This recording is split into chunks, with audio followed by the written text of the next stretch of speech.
Everybody, get started here.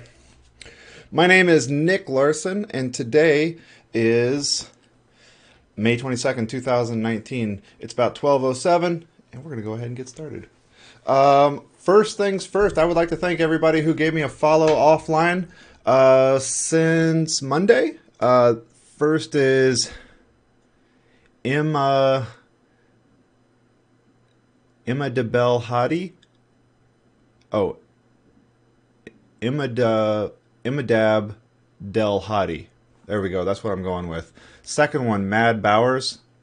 Third, Arena Beta. Thank you for the follow. And Gato Binario. Thank you for the follow as well. All right. I am so pumped. You have no idea like what's going to happen today. All right. First things first. I don't normally get to work on stuff for work here on stream, but this week I do.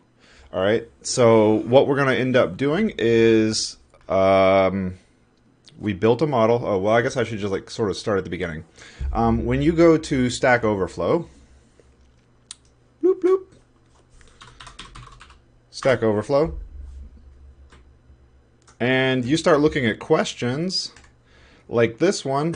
Oh, well, hold on just a second. I got to turn off my pie hole.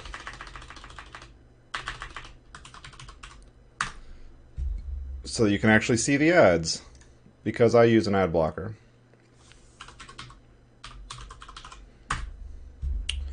Disable custom time. Okay, so when you go to Stack Overflow, you see these ads on the side, and sometimes you see these job ads. All right, these job ads right here are actually the ones that I work on the back end to maintain the thing that like handles this. Not the ad server itself, but the algorithm that chooses which one of these to do. I am not the person who developed the algorithm. I am the person who took the algorithm and has made it so that it works in production. Right? That's what I am. I'm the data engineer. I collected the data. I gave it to the data scientist. The data scientist came up with the model. In fact, we had a little competition, and the data scientist beat out those of us who are not the data scientists by quite a large margin, as it turns out. And so now we're taking that model, and we're going to try and get it production ready, right? So this model was built in R, and the way that it works is first it started out as a random forest. If you're not familiar with a random forest, it's basically a decision tree, only it's a bunch of decision trees. And then you sort of have like hundreds of these trees, all make a guess about whether or not the person's going to click on this ad, and then you take the average of those. And it's basically like counting votes, right? So they say yes or no, yes or no, yes or no. And then you just sort of average the results of all of these trees, and that gives you your probability estimate that they're going to actually click on this thing. We then turn that probability estimate to, and like, you know, do this for all jobs they might see, and then we just randomly select based on the values that they actually had. So the ones that get a higher weight get selected more often, the ones that have a lower weight get selected less often, but it's still random to some degree. All right, so that was the random forest, and the random forest was the one that had just like this crazy positive predictive rate, which is the metric that we're really going off for selecting which model we wanted to go with. And the problem was that the tools in R that were being used to train this required just like an excessive amount of memory. And so what they decided to do is, or what Julia decided to do, I should just be more specific, is to switch the model from using that to using another library, only the new library doesn't actually train a random forest. Instead, it trains a boosted model of individual decision trees.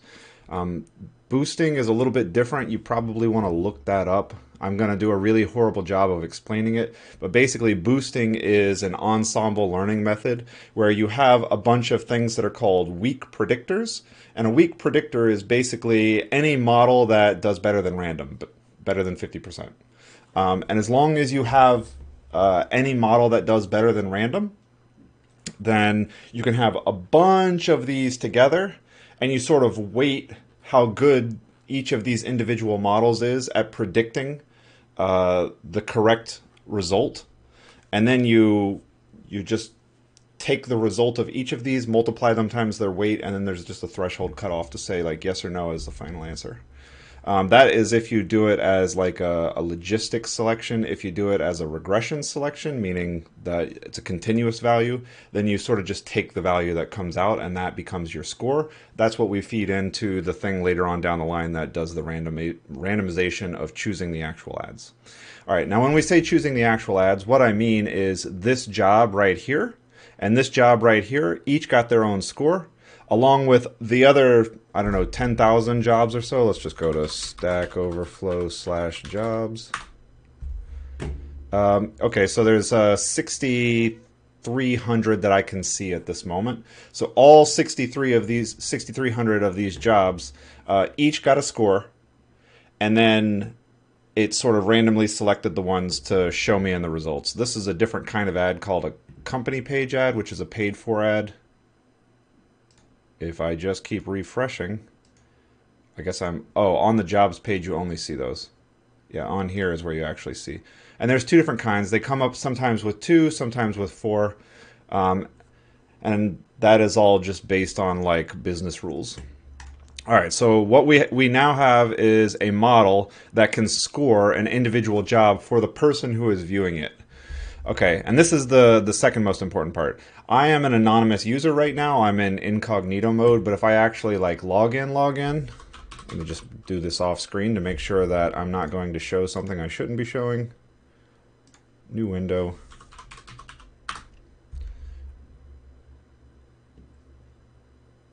And then we go to, give me just Stack Overflow. Nope. Gotta refresh that page. Gotta refresh that page. I just keep getting company page ads for some reason. For the same company. That kind of feels like a bug. That has me worried. Nope, here we go. Alright. So now I got these two jobs right here, right? I am logged in. It knows some stuff about me. It knows that I'm good at C#, so it highlighted it. These other ones, I don't know. That one just happened to win. Whereas these other ones, if I can figure this out, just pop that over there. Pop that over there. Okay, yeah, these other ones over here, like Atlanta, Arlington, New York, they're just sort of all over the place because it knows that my IP address is based far away. And so it just says to favor things that are remote instead. Like I'm about 4 hours from the nearest major city. So it's just quite a long way. And if I were somewhere else, like if I was in New York, these would almost all be jobs in New York. These are remote only because it knows that like I am whatever. But like you see, this is like Python, C#, C#. These would be all over the place as we keep refreshing this. Like here's Java, Ruby, Java, Django. Like it's just all over the place. But if I keep refreshing this one over here, it knows me, and we're gonna keep getting things that are very in line with what I do. Python a little bit. I did a lot of Python in college, so there's that shows up from time to time for me. But for the most part, yeah, you're just going to see C# up and down the list, right? And that's sort of the goal. We have this model. We need to calculate these scores. All right, here's the problem. The problem is the tooling that built the model is slow to do the predictions, extremely slow. In this model, there are 1,000 decision trees, and each of these decision trees has about 32 nodes in it, meaning it can go about 5 levels deep in like if-then statements. Okay, so we have 1,000 of these things, and we have to do 6 decisions for basically each and every one, which is kind of a lot. And so instead, what we want to do, the real problem. For each individual job, it can take up to maybe 1/10 of a second to calculate it in the tool set that's in R. And we need to do this for roughly 6,500 jobs at a time, which is a lot because the page needs to load extremely fast. So when I say it needs to be sped up, I mean, it really needs to be sped up. We cannot be spending zero point 0.1. In fact, we should just do the math on this to figure out what it is. So if we have 0 0.1 seconds, I guess it was really like 0.07. 0.07 seconds times 60, we'll just say 6,400 jobs. That's 448 seconds is how long it would take to actually do one calculation for one page view.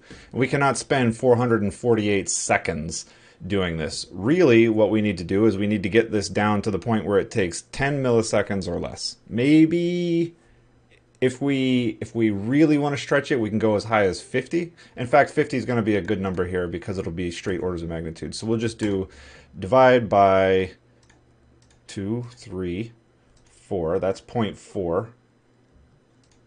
10,000.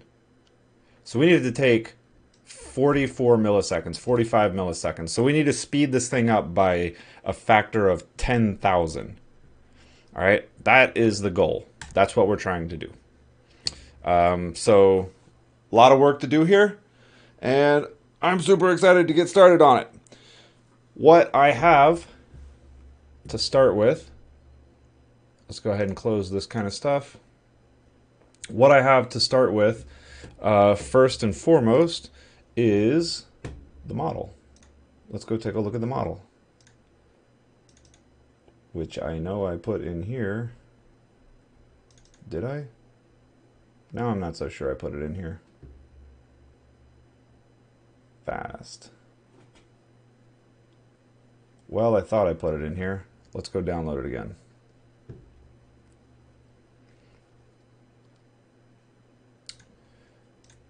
Nope. Give me a new window. And I want to go to here. Oops. And here. And here. Download. Save as. Code. Culture of development. We're just gonna save it in here. Save. Okay, so let's go take a look at this. I put this in the project that we were working on called Fast. So that's where we're gonna keep all of this. And we don't need any of this stuff for now. Can close this. All right, where did I... Can we collapse all these? That would be helpful.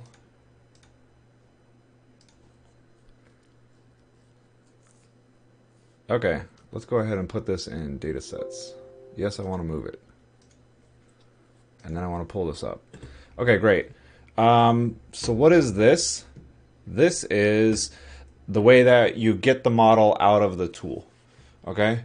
The first thing is it tells you what boosted number this is, and then it gives you a decision in the decision tree. So basically, everything in here is one decision tree. And then this is a different decision tree down here. Okay, so what we want to do is for each decision tree, we want to extract it out of here. And then we want to create like a decision tree model out of it that can then actually perform do the work of what we need here. The way this works is it says go choose feature 0, and then this is the value that you compare feature 0 against. What these features are, you don't really need to worry about because they're not super important for actually building these trees. The features are given to you basically as an array of numbers, and F0 means go get the 0 index from the array, whatever value is in there. F17 means go get the value at index 17. F2, go get the value at F2, etc. And then, so this is the decision. In the case that the answer is true, then you go to index 1, which would be this one. And in the case that it's false, you go to the next index, 2, like this. If it's missing, then you go to 1. In this case, it turns out that almost always missing, I want to say it just always, for the way that this was built, missing values are treated as zeros, so they almost always go to the same place as yes.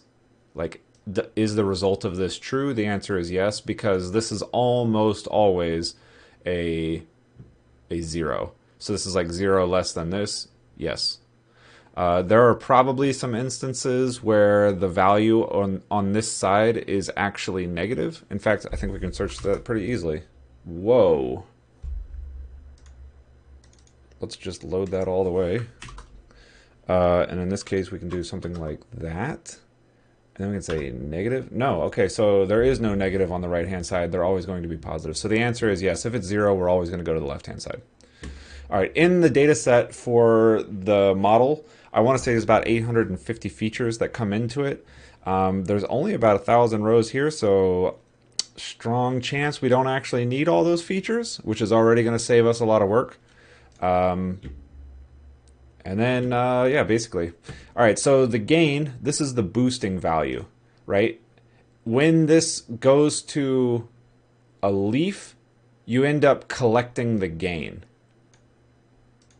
of whatever the gain is at this node.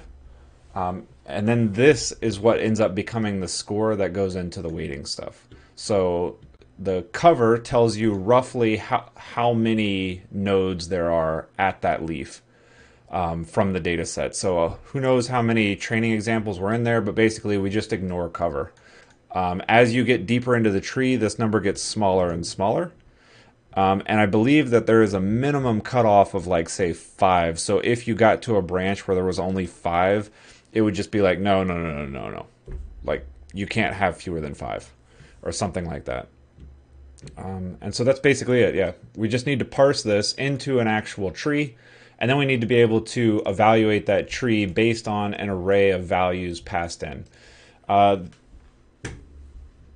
it, really. So let's go ahead and get that part done. We want to read this. Anytime we see booster, we can split the file entirely. And then we know that the remaining strings are trees. So first things first, let's see if we can go ahead and do that. This is not what I would call a search. This is sort of what I would call maybe, what would be the right way to classify a decision tree? Like what type of algorithm? Like a prediction? I think predictors might be a good way to do this. So let's just create a folder. Not in here. I really want it to be at the top level. There. Okay. Fast dot, not search. Let's call it, I don't know. Is it going to be hard to change later?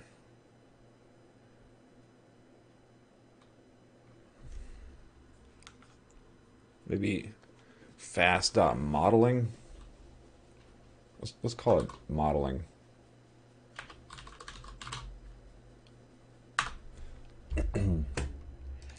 Okay, and then I believe in each one of these, we need to go to a terminal. We can delete this terminal because we had one already. And we want to go cd space fast.modeling. And then we want to say .NET new class lib. Probably want to update my .NET, but not going to worry about it for now.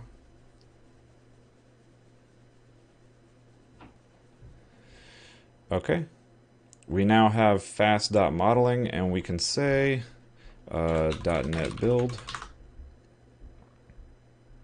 Okay, great. Then we want to do cd ... and then we want to say .NET help. I'm trying to figure out how to add it to the solution. I just forgot.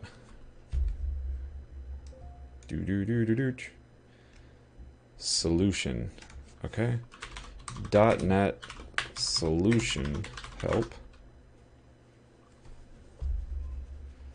add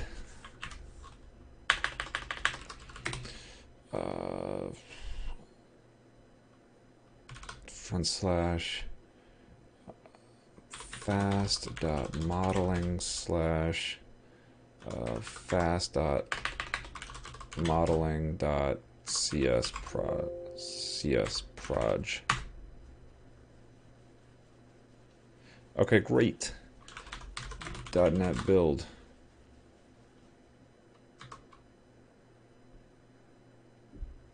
Is it building all of them?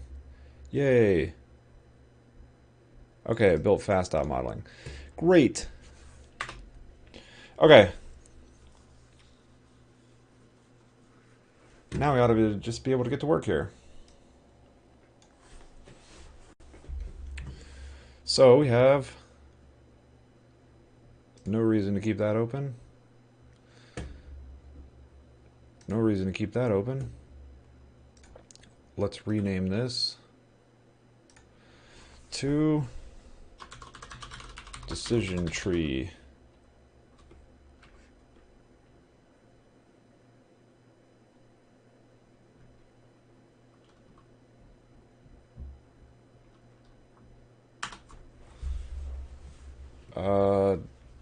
In the decision tree,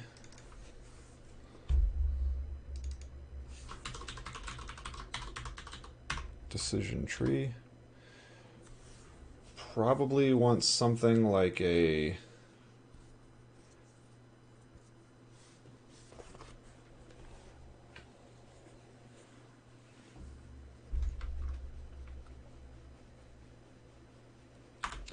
I think for this we want to take the shortest possible path to making it work, and then we're going to worry about performance later. So I really care mostly about getting the values out, making sure that everything is actually like there and cool. And then once we get all of that stuff done, then we'll get around to actually making it fast and getting that 10,000 speed up that we need. I guess, you know, first things first, let's do something and then let's compare it to what's going to be there. I guess another thing I should really address is sort of like, why am I building it myself and not just going out to look for it? I have actually looked for it, and there is stuff. C# decision tree.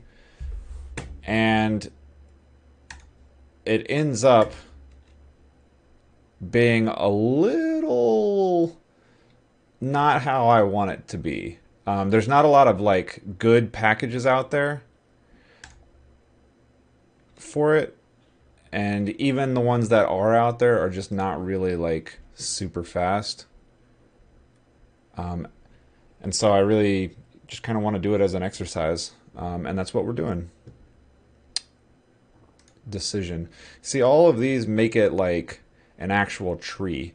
Instead of making it like a tree of like, here's a node, and then we're going to add a left node and a right node as childs, instead, we're going to do very, very, very little code, and everything's going to be stored in data.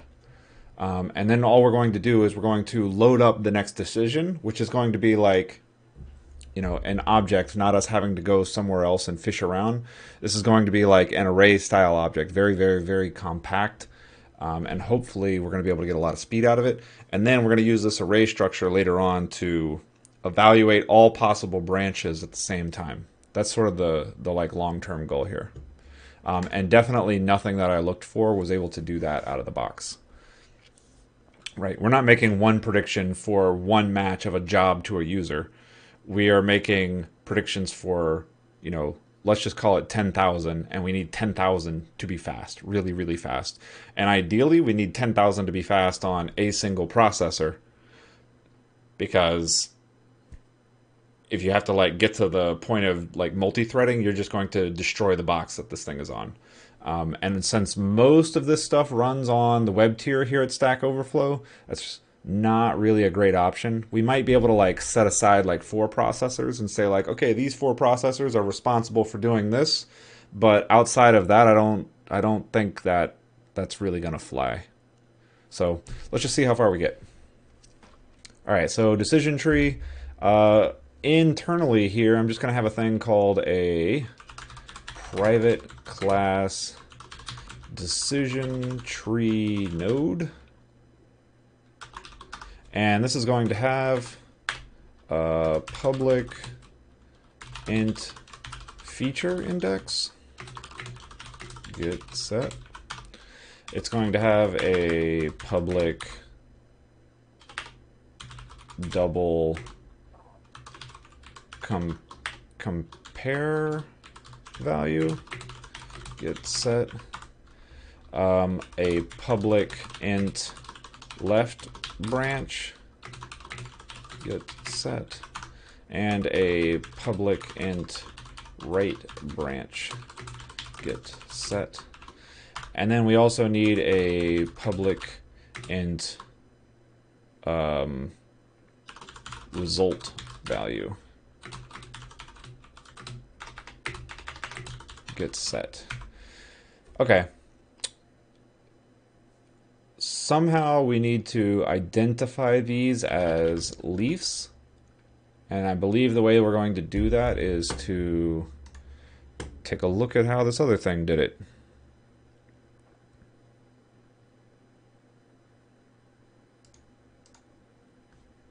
Which is in here. All right. If it's a leaf, it's just determined to be a leaf. I think what we'll do is we'll set the left branch and the right branch to be 0 in the case that it's a leaf. And the first thing we'll do is see if it's a leaf. Or no. We'll set the feature index to be -1. Because you can't have -1 in an array. And then we'll know that this is a leaf. And that we should immediately go and grab the value. Correct. Okay.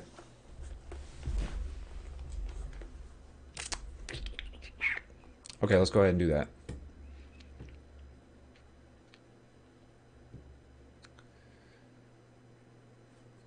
Oh, and we need the gain because this is boosting. Really, we don't need the gain. What do we need?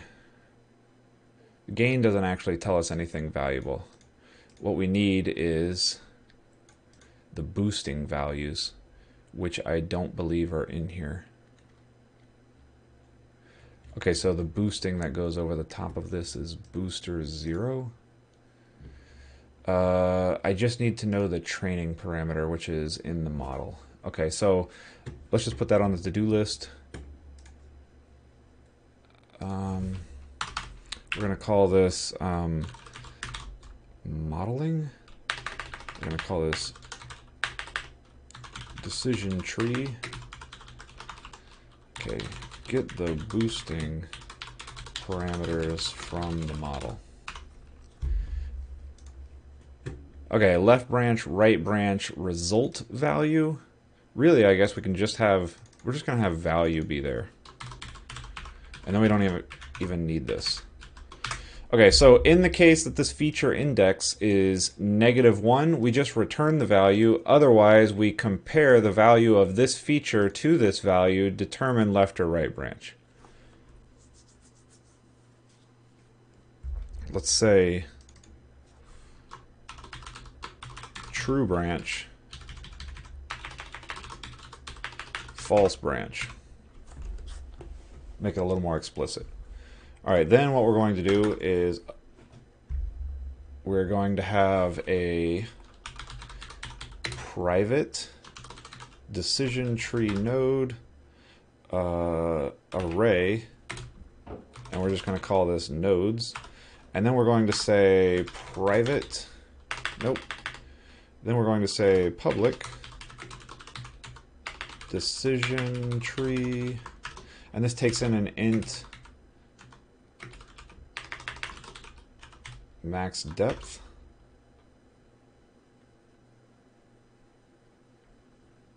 Or max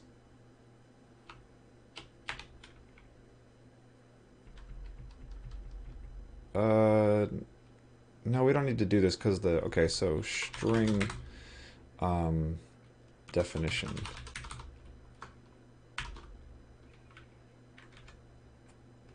Actually, I'm starting to think we even change this. public static decision tree. Okay, create. And then we have private decision tree int num nodes. All right, and then we say nodes equal new decision tree node num nodes. Okay. Now we're going to have private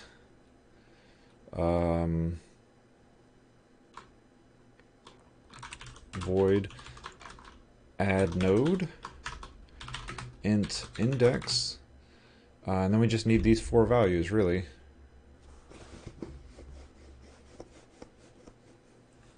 You know what? I wonder if maybe we can even come up with an easier way to do this, which is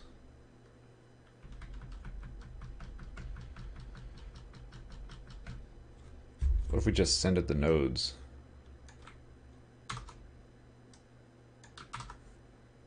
And then we just say nodes.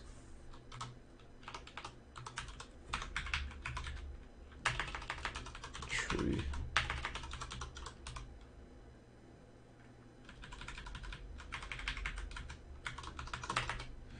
Okay. So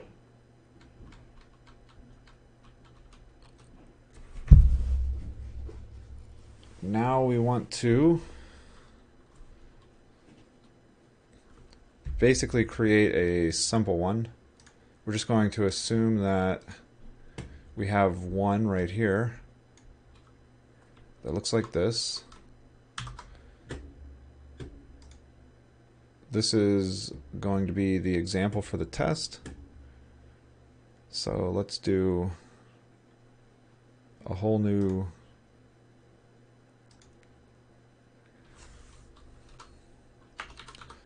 fast.modeling.test.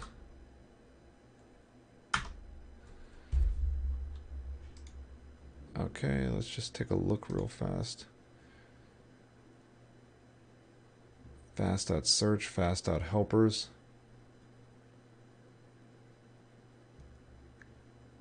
Condition, debug, update CSV.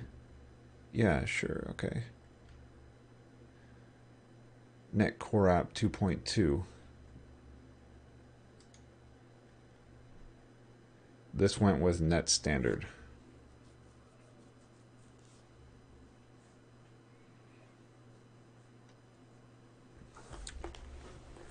Well, let's just change it. Let's go ahead and make this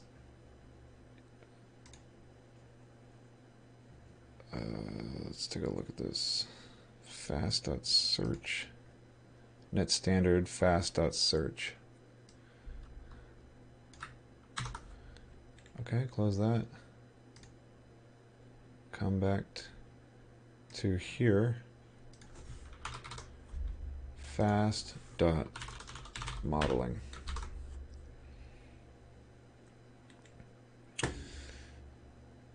Then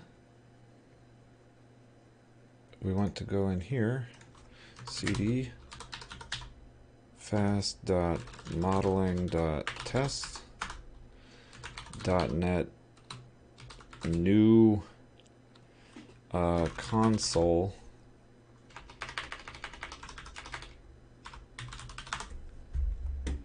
what can I do?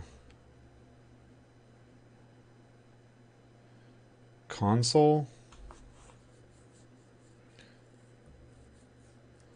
XUnit XUnit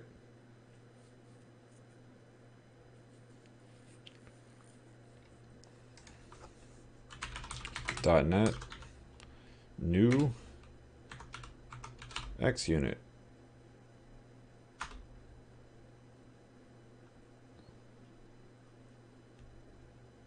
Okay. .net sln add dot front slash fast dot modeling dot test slash fast dot modeling dot test dot csproj dot net build.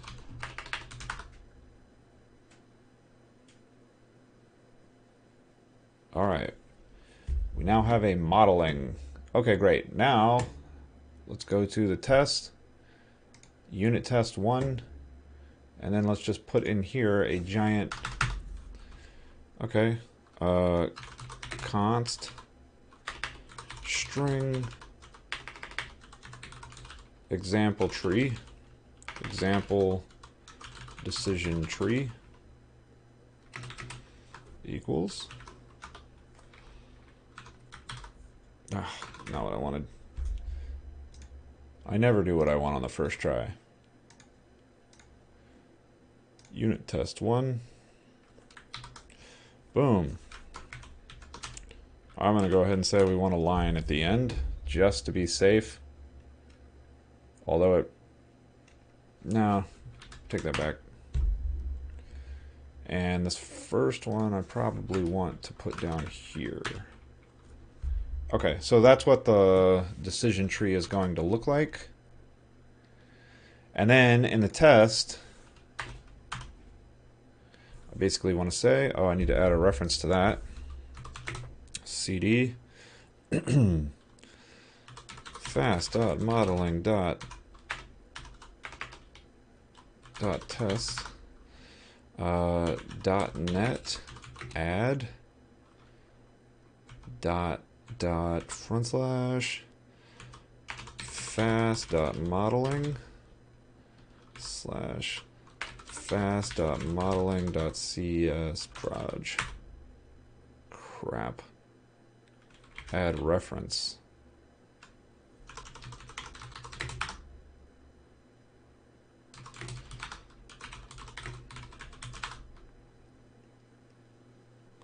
Okay, still building everywhere. Great. Okay, now what we want to do is we want to make a decision tree. The decision tree should just be, we can close this now. We can go here and say using fast.modeling var decision tree equals decision tree.create of example decision tree. All right. How do I run this? Run .NET Core test in context.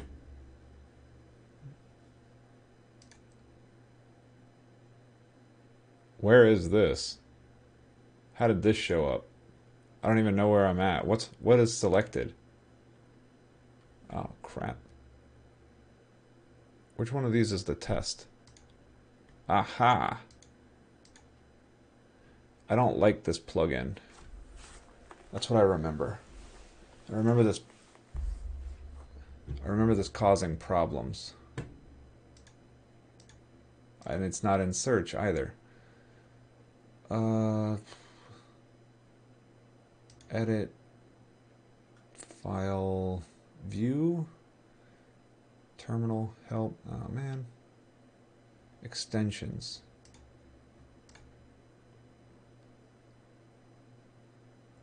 .NET Core Test Explorer. I guess. I don't know why this isn't working. I remember there being a really simple way to run test in here. Let's just change the name, rename decision tree tests.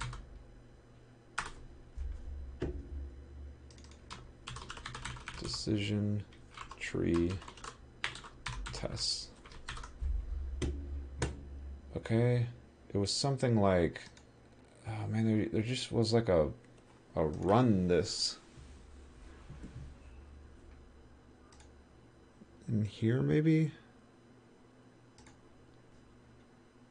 Oh, run test. How on earth is there a run test here, but there's not in the other ones?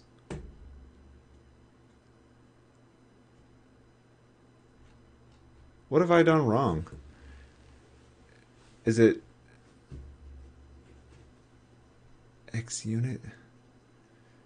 Open set test .cs decision tree test.cs.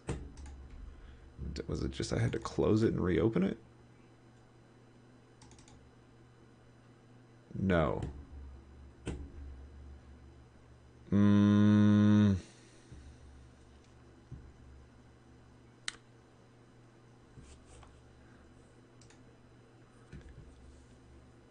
XUnit is packable. What's the difference? Fast.modeling.test,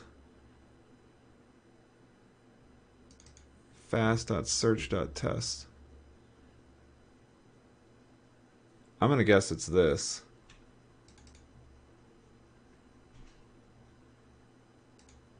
Nope. Negative.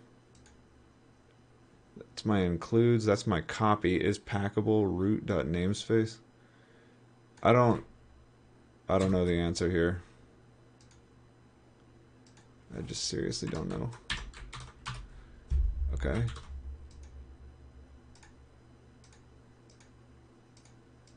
Yeah, literally.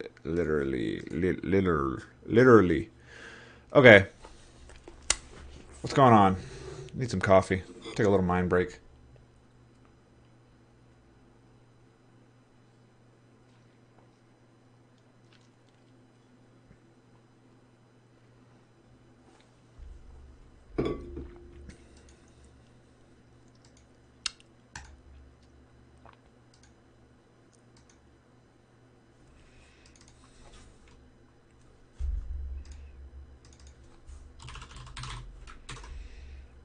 Fast.modeling.test. I don't know. Test decision tree create. Okay.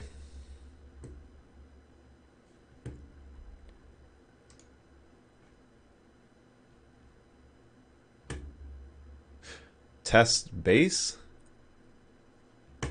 What is test base? Does that have anything to do with it? There's also this, which I do need.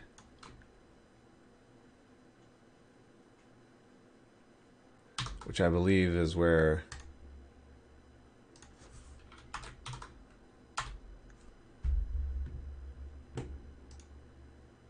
I'm really kind of bummed out here. XUnit system.xunit include my thing. XUnit.abstractions. I'm not even sure what that's about. What is test base? Let's go take a look.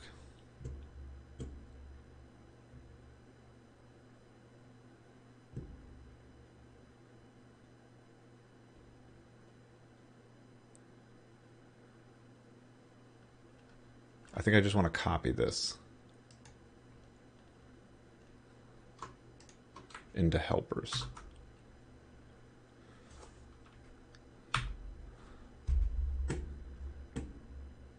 But not really. Keep that in here. Add it in this other project. Fast.modeling.test.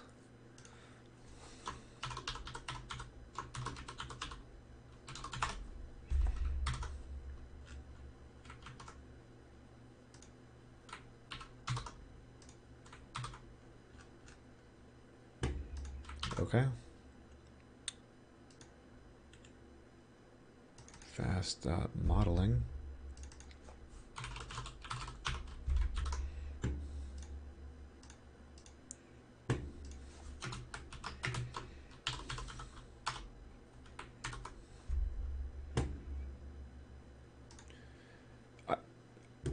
I just don't know what the difference is.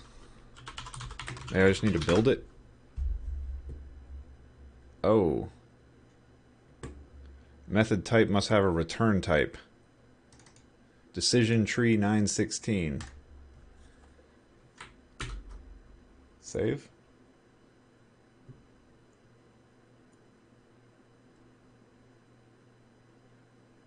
That looks like it should work to me. Method must have a return type. I don't know, isn't that a constructor? Try that again. Not all code paths return a value. Oh, yeah. Throw new, not implemented.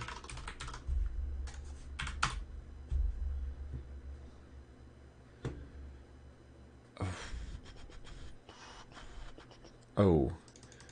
916 here.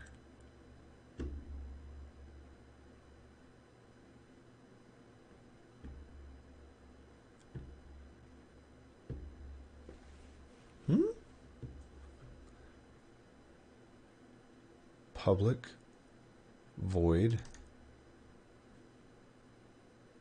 Oh, silly me. Okay.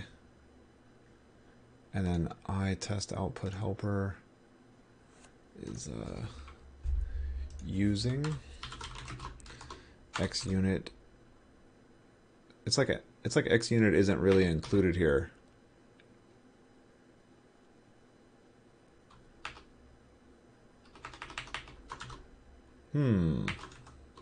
Okay, xunit. Oh, maybe there's another package?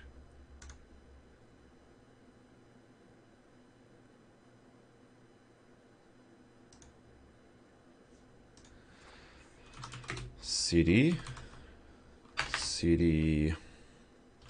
fast.search.test .net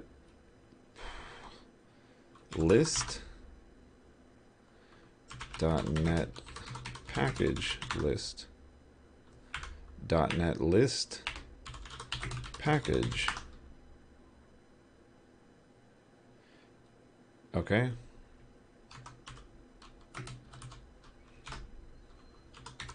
Fast.modeling.test.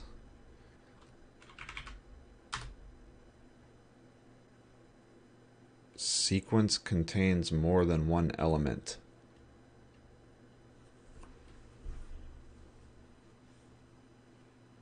What?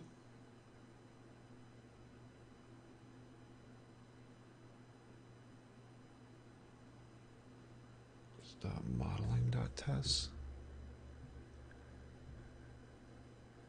Sequence contains more than one element.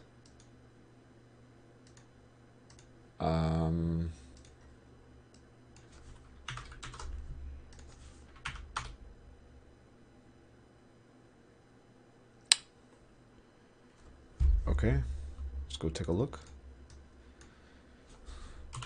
NuGet sequence contains more than one element.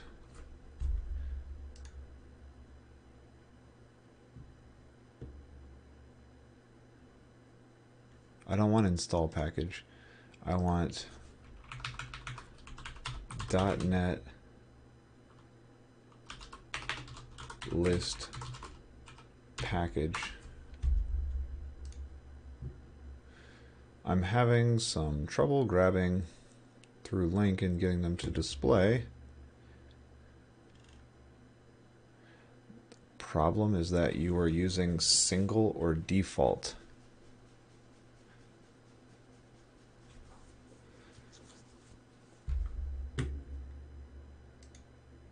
So .NET is failing for me. .NET is failing for me because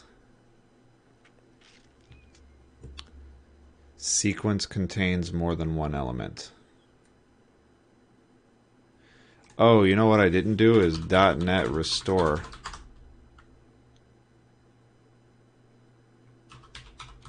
.NET build.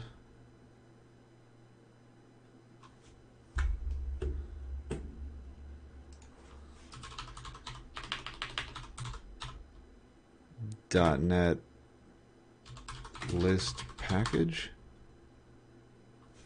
What on earth?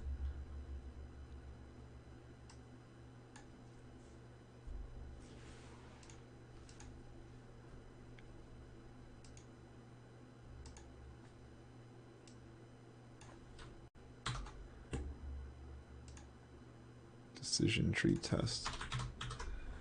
Okay, just try that again.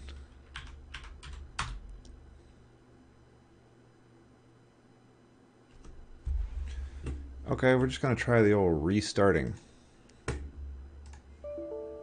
Updating VS Code. Sure. Do your thing. Are you done? Release notes. I want to go check you out later.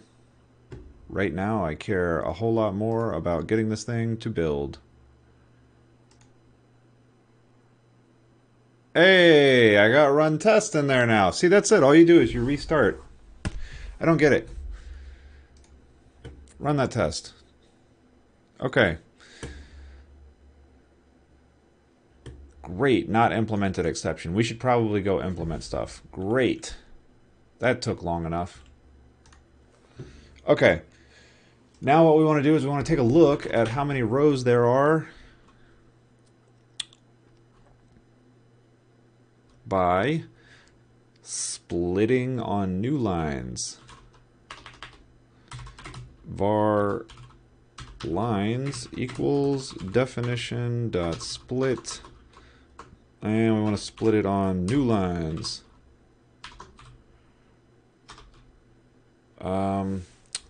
Then we want to say, just return null at the end here. Then we want to say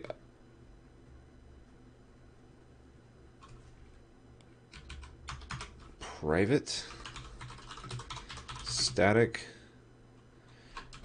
decision tree node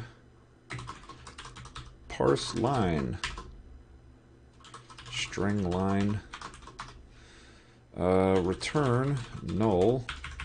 Then we want to say var nodes equals lines dot select parse line dot to array using system.link. Great. And then we want to return no, var dt equals new decision tree of nodes, and then just return dt. Now all we need to do is parse these lines. Oh, there's one more thing. Dot order by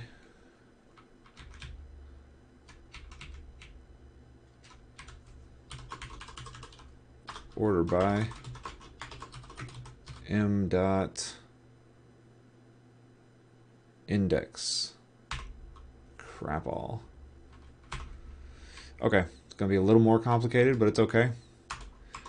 Dot select, and for this we need line index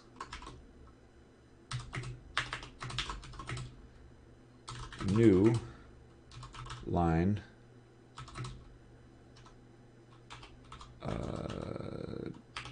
node equals parse line of line. Oh wait, I don't even want line, I want index. Parse line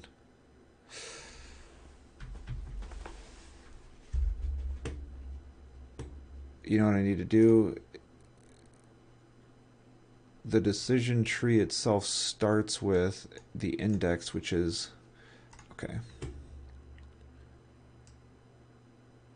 Okay, let's do this. select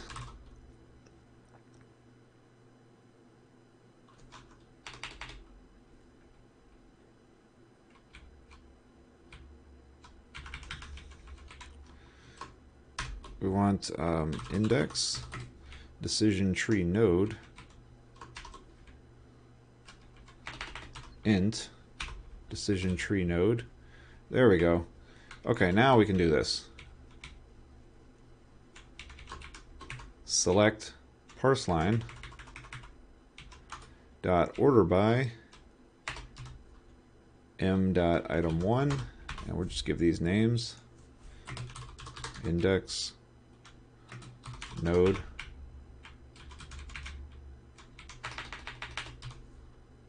dot index dot select dot node dot to array. Okay. Then we can just parse out the lines, and this is going to be just one giant regex.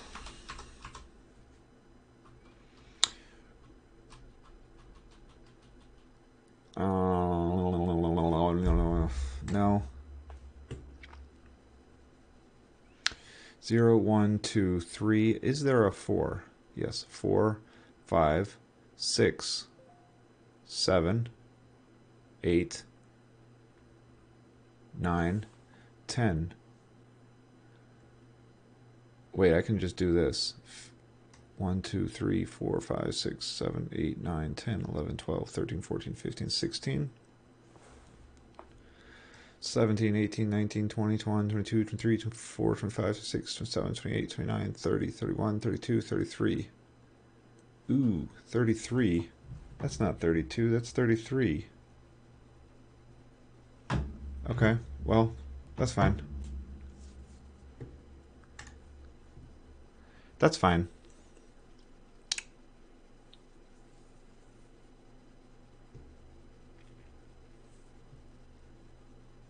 That's fine. It doesn't really matter how many there are. It should be able to handle any number.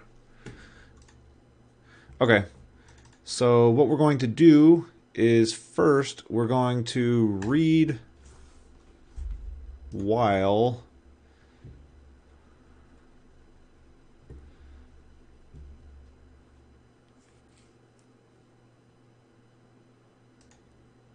okay. It looks like we can split on colon. This is going to be atrocious. You know what? You only have to do this one time.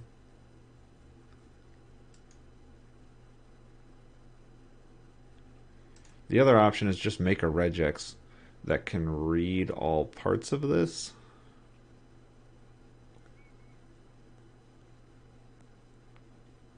No.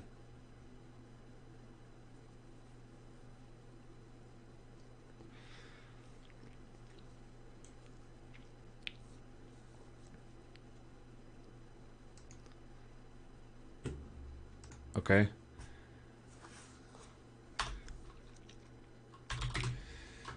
If line dot contains leaf equals, then we're going to do one thing: return parse leaf of line. Otherwise, parse decision of line.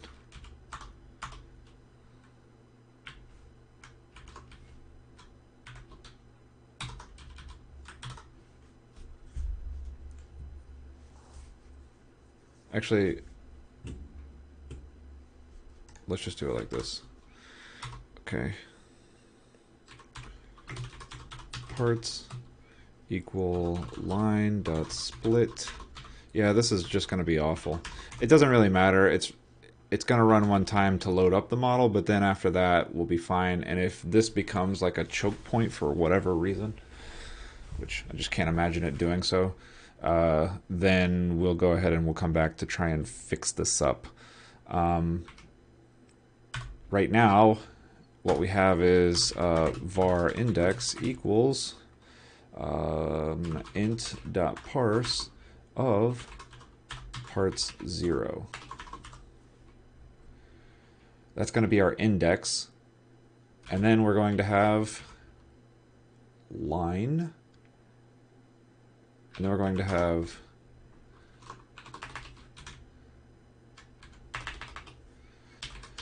parts 1 that starts with, then parse leaf, index parse leaf of parts 0.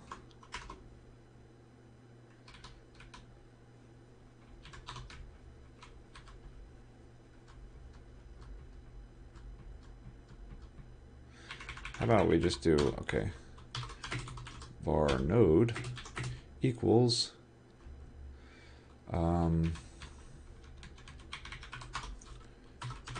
var node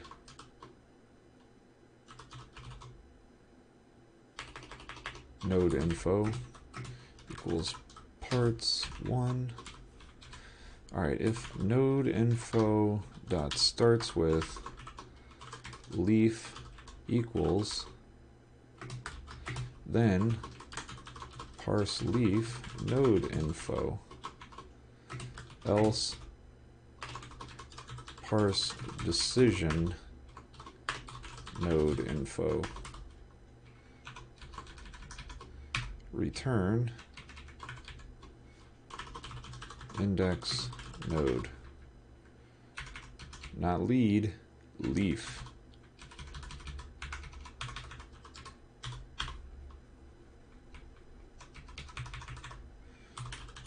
Node info, decision tree, okay, return null,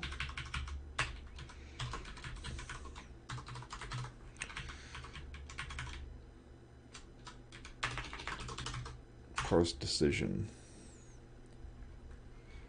Okay, let's do the leaves first. In the case that we have a leaf, we want return new decision tree node where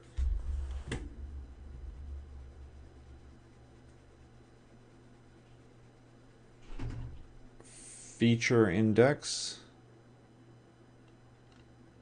Oh, look, I have the feature index. Oh, no, that's it. All right, feature index is 0. Really, all I care about is the value.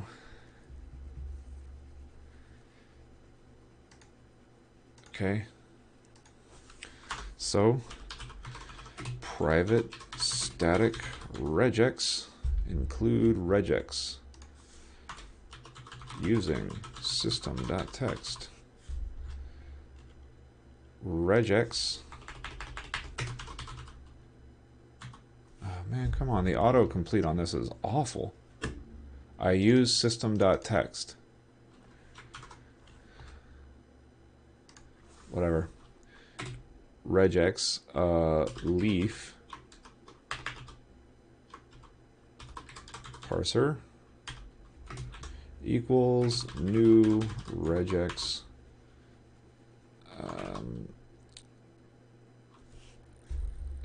using system.text.regular expressions. Okay. In this case, we have a leaf. Looks like this. Let's just go ahead and put this here. Leaf example.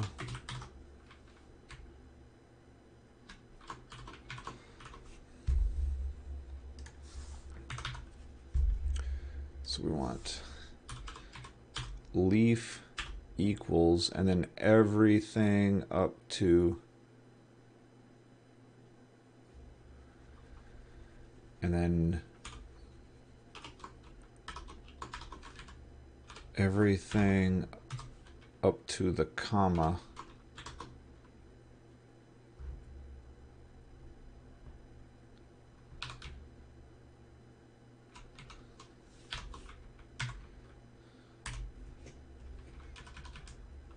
okay.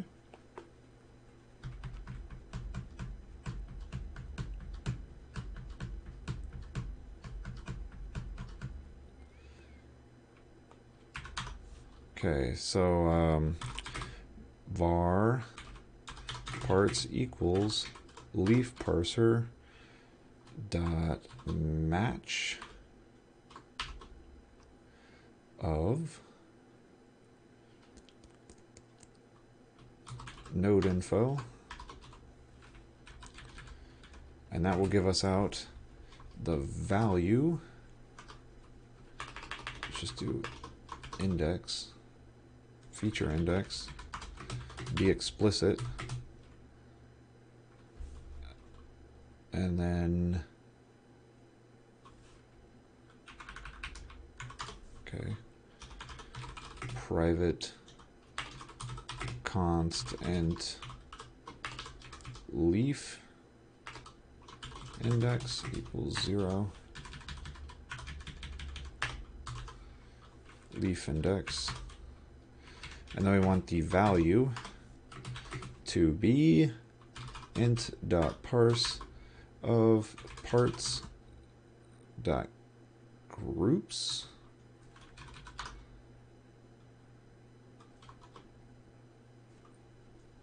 one dot value.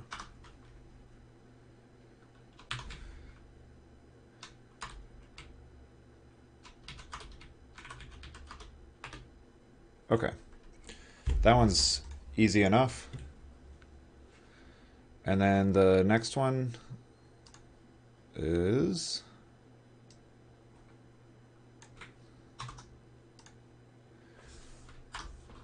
okay. Decision example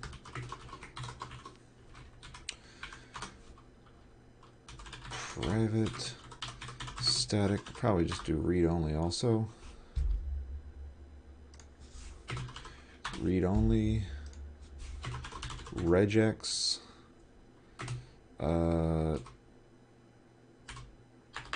decision parser. There's new regex, and let's go ahead and put that at for these. I think we want to also regex options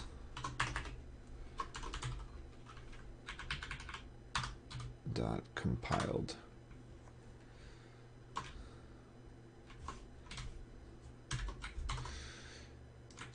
And in here, we probably want to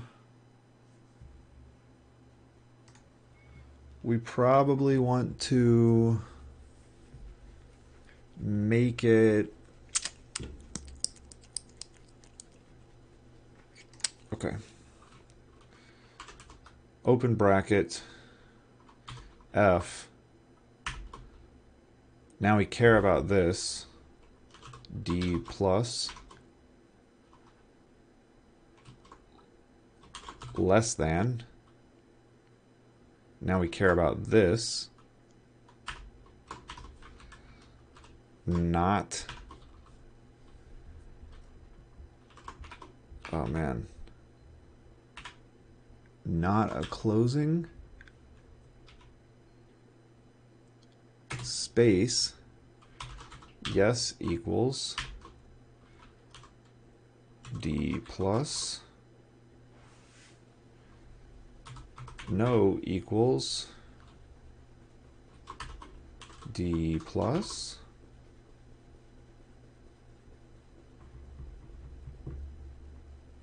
That's all I really care about.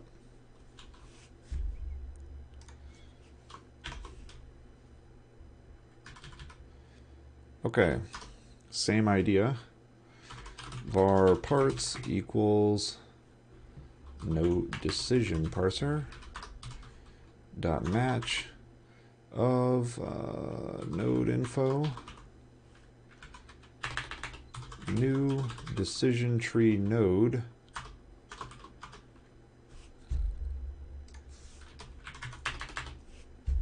and in this decision tree node feature index equals int.parse of parts.groups 1.value. That's the feature index. The value equals double.parse parts.groups of 2.value. The yes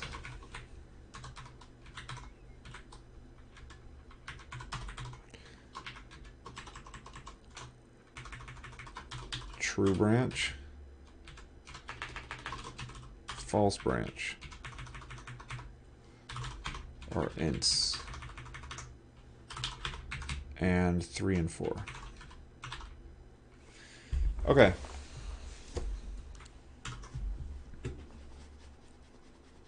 That's what that equals.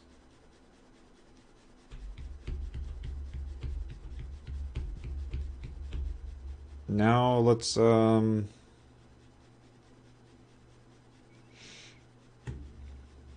gives us the nodes. Let's do a little toString.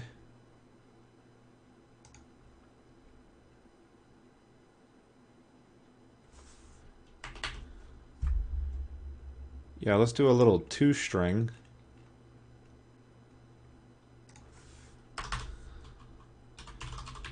Public override string toString.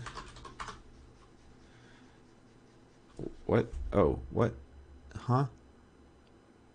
Oh, sure. Yeah. Okay. Now what we want to do is we want to say nodes dot select at $. There we go. And then we want m dot, let's just do what they do, f m dot feature index less than m dot value. Oh wait,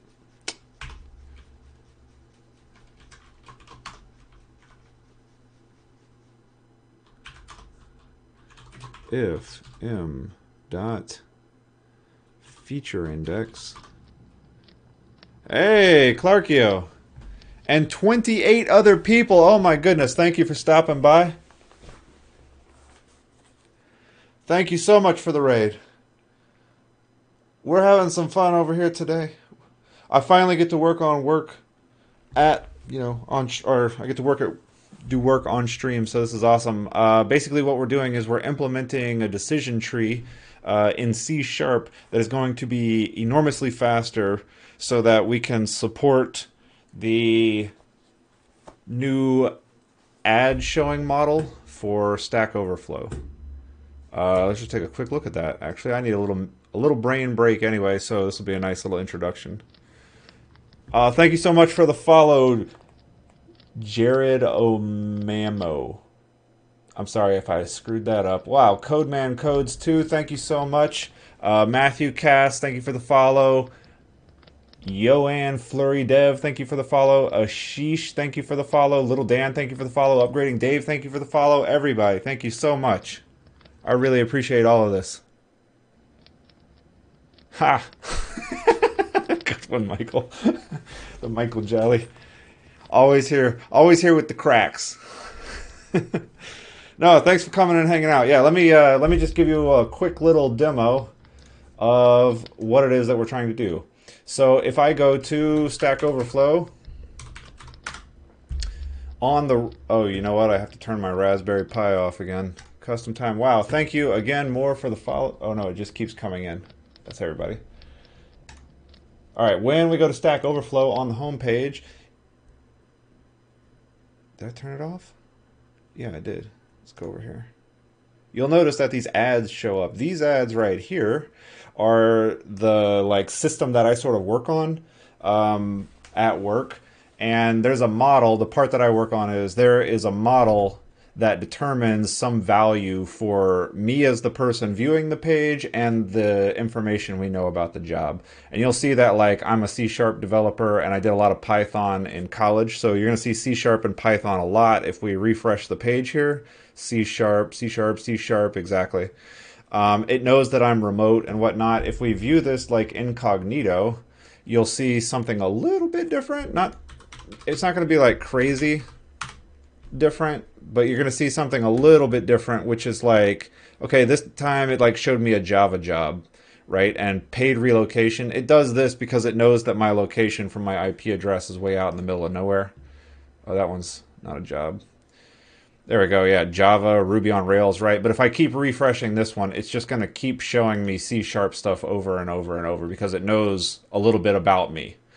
And so what we have is a new model for this that instead of being like a logistic regression that it does now, instead it is like a boosted decision tree model. Boosting is like basically a wrapper. Thank you so much, F. Bucheros, for the follow. Really appreciate it. One line of JS, he could retire. What? Oh, wait, I got to catch up. For those that don't know, I work at Stack Overflow. That is true, I do. Sort of a dream job. It is awesome. It is fun. It's still a job. I mean, dream job for me would be like writing code for rockets and like actually going to space. That's sort of my dream job. But this is a very nice job to have, in my opinion. Copyright year at the bottom of the page. I do that. I do actually do that on about 6 different of our properties. I should automate it, but then I'm afraid I'd lose my job. Anyway, so we have this new model. The new model is boosted decision trees. Boosting is a wrapper on top of other models, and it's like an ensemble method. Ensemble meaning we have a bunch of different models, and we're combining them all together. Thank you, Ahmad Lukman, for the follow. Thank you, Ikoak. Oh, man, I cannot read. Ikoak Main Dehas. That's the best I can do. Thank you so much for the follow. And, oh, I do rockets. Yeah, literally. I do. I'm going to do a rocket at some point on stream. I'm going to build a rocket. It's just not going to be this week or next week. Maybe it's a good project for June because, well, no, actually, it's a better project for like October. You don't really launch during the year because during the year, everybody's growing crops in the fields that you would normally launch out of. You got to wait for them to like harvest and then cut down everything down to dirt, and then you go out there when you can't cause any fires. Anyway, all right. Boosted ensemble method. The way that it works is you basically get a bunch of different models, and then you set a value for each one of these different models and say, this one matters a whole lot more than this one. This one matters a whole lot more for this one. And then they all come up with their predictions, and they all vote. And then you take the score that comes from the result of that, and that is what you send to things later on down the road that actually choose the jobs to show. This model was built in the R language, and when we went through to go and do the testing, it would take somewhere between like, I don't know, 1/100th of a second and 1/10th of a second, really, really long, to do the matching for a single person to a single job. And instead, what we need to do is we need to do like 10,000 jobs in like, I don't know, 40 milliseconds tops. And so we have a lot of performance work to do here. And that's pretty much what we're doing. How big a rocket are we talking that you have to have a field cleared? That's a great question. Let's just take a look real fast. Like I said, I'm on a bit of a brain break. So let's go to my YouTube, which you can find right here. And then if we go to my videos, And we scroll down to the bottom. Here we go. This sort of big of a field. That's somebody else's rocket. This is my rocket. This is recorded with a GoPro. I know that's kind of loud. Let me see if I turn it down. This is recorded on onboard video on the rocket. And this rocket is maybe 9 feet tall. It's about 3 inches around, so it's not like super big, but it's still pretty big. And what you just saw was about 2 miles high and about 33 seconds. It is awesome. Anyway, yeah, go check that out. There's tons of stuff. There's tons of great stuff around here. When it comes to the rocket stuff, I'm not going to get distracted on that because that is a rabbit hole that I will spend all weekend. Thank you, Boston, Mass, for the follow. Thank you, PC Williams Dev, for the follow. Yeah, like I said, I will get around to that stuff. It's just not going to be this week. This week, I need to worry about decision trees. And, all right, so what we're doing right now is we're writing a parser. The way that all of this stuff looks in the code is the model is given to me, and it looks just like that. Well, it's a bunch of trees. Where's my decision tree test? All right, this is what the actual model looks like, right? There's 1,000 of these trees, like tons and tons and tons, and there's about a maximum of 5 levels deep. There's tons of rows in this file, right? Like lots and lots of decision trees, 1,000 decision trees that all go about 5 levels deep. And that's why it was taking so long to do all of this, and we need to speed that up. The way that it looks in the file is each decision tree basically is given to you as a list of lines. There's an index that tells you the decision node number. Then you have a feature index. The features, you don't really need to worry about what they are. It's sort of like words that are on a job listing, tags that you have visited on Stack Overflow, stuff like that. And each of these features is given to you in an array, so we don't actually care what the feature names are, and I'm not allowed to show them to you anyway, so we're not going to worry about that. But all you need to know is you're given an array of values, and this says, go get me the value at index 0, compare it to this number right here. If it's less than this, yes, then go to node 1. This is node 1. If it's not less than that, then go to node 2. And then this is a leaf. In the case that you run into a leaf, this is the value that you just return from the prediction. And then if it's not a leaf, you go to another decision node and you execute another decision node. Now, one way that we could do this would be to like instantiate an actual like tree, like, you know, the classic kind, like binary tree, left and right. And then on decision nodes, you know, have the decision actually do the thing. Otherwise, just return the value. But instead, what we're doing is we're sort of creating an array that mimics this layout very, very closely. This gain and this cover are really just some reporting metrics, but you don't actually use those in these. Missing means if the value is non-existent, then you should go to this index. But in the case of building this tree, we treat all missing data as the value 0, and so it always goes to the yes branch because all of the values are positive. All right, yeah, lots of that. Let's see. Pretty big rocket. It is a pretty big rocket. Not SpaceX, but hiding in your middle school project. Yeah, in order to get the licenses that you need to launch rockets like that, you have to be at least 18 years old because you have to get like a certification to actually purchase the explosive materials. And they're not really explosive materials. I should be very clear about that. They are flammable materials, not explosive. Either freaking amazing. It's above the dang clouds. Yeah, that's impressive. And yes, I have joined the Live Coders team, and it's awesome. I just really enjoy it. It's a nice community, and I'm particularly enjoying it. Thank you, Grossy Gore, for the follow. All right. Anyway, so we're doing this parsing. The parsing is actually pretty simple. Yeah. I'm still trying to figure out the whole theme thing. You can see this was Last week I had planned on doing this, but some stuff came up. I wasn't able to stream last week. But yeah, I just enjoy all of that. Okay, so what we're doing now is we wrote the stuff that actually does the parsing into the nodes. The nodes are just like this, and then we're storing the tree in an array. And so what we'll do is on the true branch, we'll just use this index to go look up the next one. If it's a leaf, then we just return the value. If it's not a leaf, which we can tell because the feature index is non-zero. Oh crap, feature index 0. I need this to be a -1. And that is why I made it a constant. Because there is a 0 index in an array, but there is not a -1 index in an array in C#. Okay, so we wrote this parser. Now what I'm doing is writing something that actually prints out what was parsed to make sure that it is actually parsing things correctly.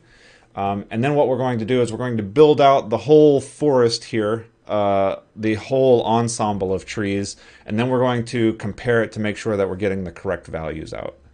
And that's like the short plan. And then after that, it turns into 100% performance work. The Michael Jelly, yeah, so on brand for AI and ML stuff. The brain. I mean, that's my thing. I love AI a lot. I just went and like, I love AI. I've been doing it forever. Do we use vectors in AI? Yeah, of course. Use vectors. Vectors are just a data representation. You can use vectors. You can use pretty much any representation that you want. It is one hot thing in the market, but it's not really so much AI that's hot right now. It's more like reinforcement learning and machine learning. AI is a little outdated as a term. But yeah. All right, let's just print these out. If the feature index equals, what did I say it was? Leaf index, then, whoa, then return leaf equals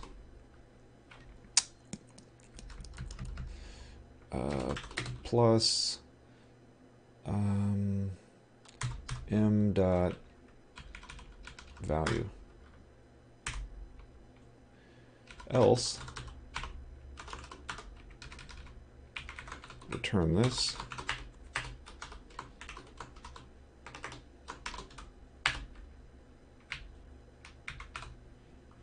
Var lines equals this, and then return string dot join of new line and lines. Great. Feature index, and what I'm really trying to do right now is copy this format right here.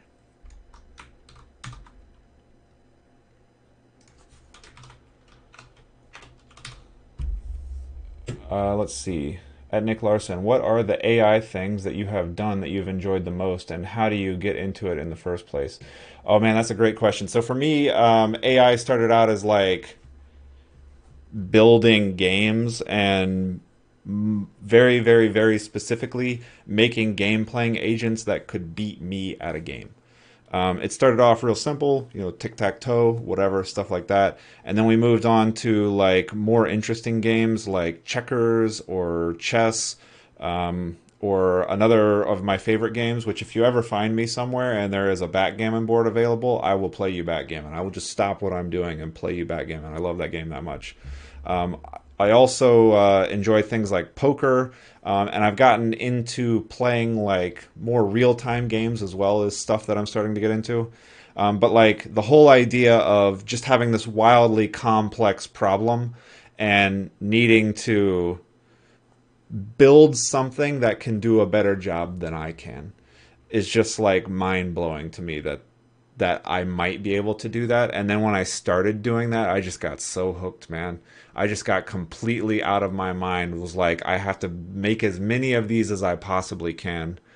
And then as time went on, I sort of drifted into other things, you know, more academic type stuff. I do a lot of like the kinds of problems that you find in classic research. I reproduce lots and lots of research just to learn how it all works. One other thing that I would love to do right now is reinforcement learning is like super fun. And you can make some really interesting applications using reinforcement learning. In fact, the ad stuff that we're talking about is one thing that we could use it for. But I don't need to do that right now. Do you have a subscription to some white paper publisher that you like? No, just Archive. I go to, well, two things really. One is I go to Archive and I am reading whatever the latest thing is. And then two, there's a couple organizations that I follow. One would be the Google Brain Team is a big one. And then, what is the other one? There's OpenAI is another one. Who is, it's Demis Haspis. Demis Haspis.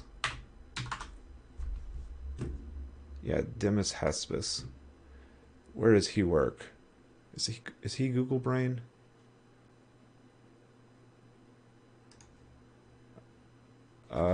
Why is it so hard for me to figure this out? Queens College. Oh, DeepMind. That's what it is. DeepMind. Not Google Brain. DeepMind. And so I follow their sort of, and so everybody can see it. Oh, that is way too much. But yeah, they have like if you go to the DeepMind website, deepmind.com. Yeah, on here there's the research, and you can just go to the publications, and you can just read through this stuff. It does not get old. It does not get boring. It does not get tiring. All of this stuff is like insane and so much fun to read through. And then also there are other ones where I go to like Google Scholar, scholar.google.com, and then what you do is you search for something like let's go pattern databases, right? And if you're in pattern databases, you can say like, oh look, Jonathan Schaefer, right? Jonathan Schaefer done a totally lot of stuff, and you can click this button right here called follow, and then anytime he publishes a paper that makes its way to Google Scholar, you get an email about it, and it tells you to go read it. And so there's all kinds of stuff around that you can do, and you just end up finding some people that do stuff that's similar to what it is that you're interested in, and you go learn about that. Also on Twitch itself, let me see if I can pull up my Twitch here. I don't know how to find all of the people that I'm following in one really easy place. Channels? Oh shit, you know what I did? I just went away from my own. That's awesome. I'm good at this. Video producer? Nope. Channel creator dashboard. Okay, there we go. So if I'm on my following page, the channels that I follow, I don't want the live channels, I want all the channels. Yeah, like I said, I don't really know. Anyway, there's a number of people on Twitch who actually read papers on Twitch and like discuss with their chat about what they're learning about. There's one guy, I have to find the names of these people so y'all can find them because they're great people. I got to give them a shout out. I really don't know of a better way to do this, and I follow hundreds of people. Oh, Node Botanist is one. Nope, not Node Botanist. It was something very closely related to that. I'm gonna find this. Coder, Chris Jones. All of these people are awesome. I wish it would like put them in the order that I followed them. Maybe that would make it easier to find people. Maybe it has. I'm like, I can't even. Sean. I was watching them last night. How do you see the ones you most recently watched? Potential for this push to keep going. Losing that tank. No, mute that. Finish watching. Finish watching. I can't remember. There are people on Twitch who do this. I missed that and I accidentally refreshed my page. So if you could repost that comment, I would really appreciate it and I would be more than happy to address it. I'm sorry that I missed that. I refreshed the page and now the chat's gone. Yeah, let me see if I can find these people. It was literally last night I was watching.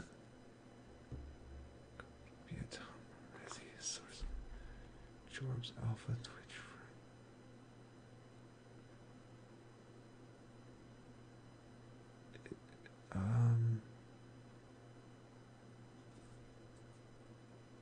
Brandon, Ed, Sushi Clans and Citrus.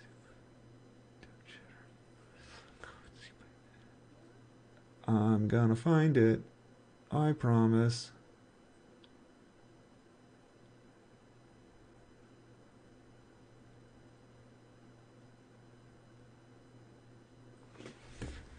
Come on.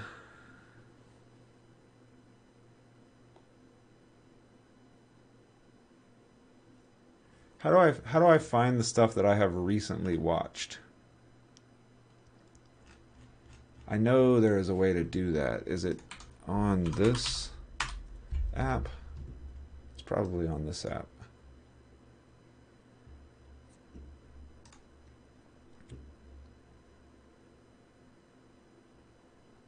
What are the AI things you have done and enjoyed the most, and how did you get in them?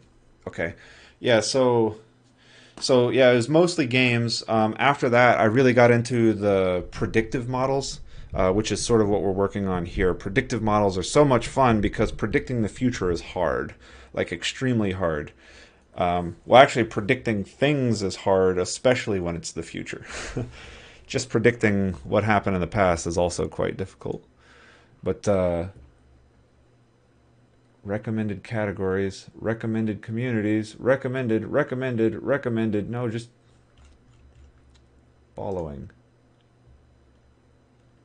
Recommended latest videos.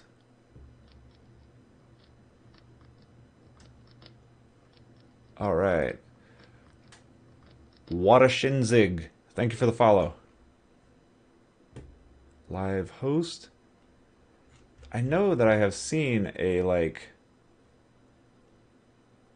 continue watching this where you get to see the video on demand, and for some reason I just can't find this person. Channels.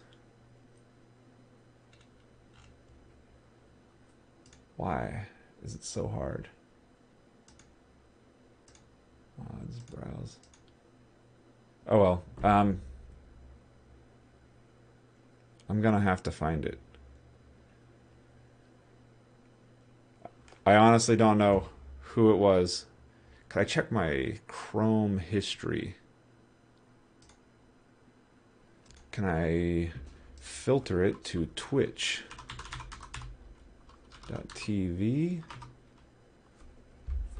Okay.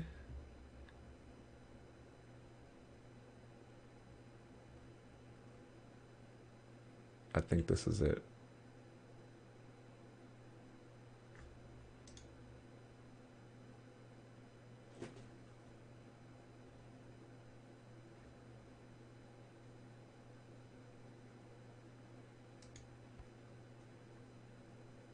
Recent videos?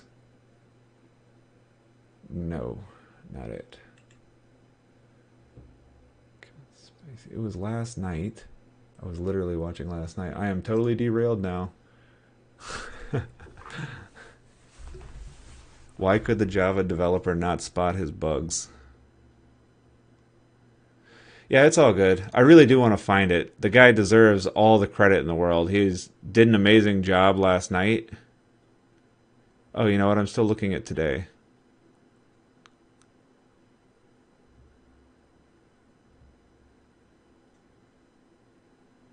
What was yesterday? The 21st.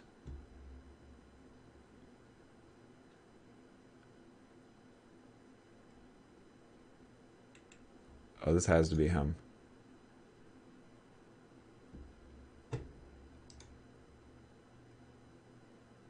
Nope. That would have been too easy.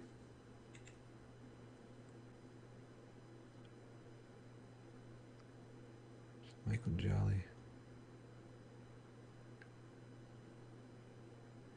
Yeah, unfortunately, I just can't find it. But yeah, there are people on Twitch that do it. And as soon as I figure out who they are, I will make a note and bring them back here and talk about them. Because he couldn't see sharp. Oh man, that's good.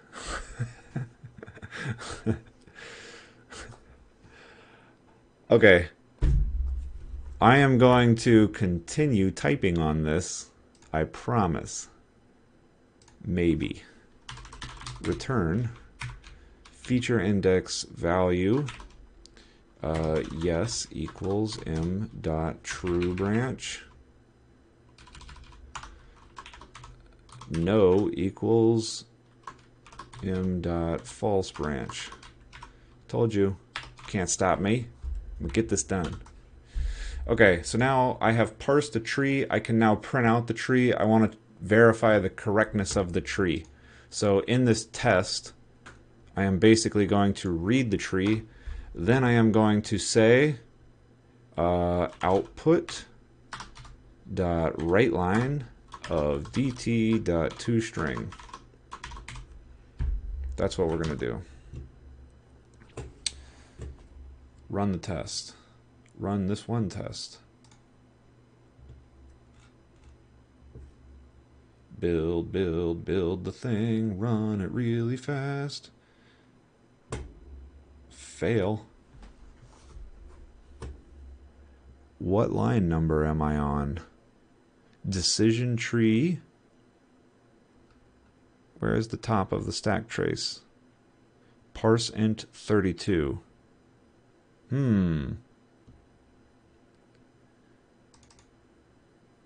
Okay. Debug the test. My second favorite thing to do.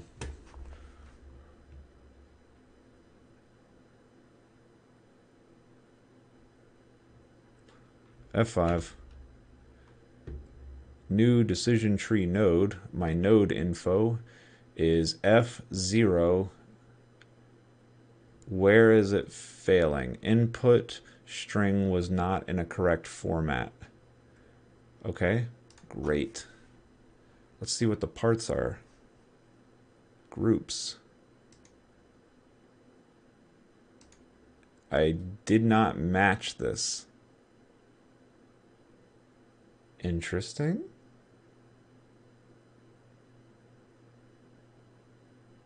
Interesting. Okay, so what I really need to do is test this regex.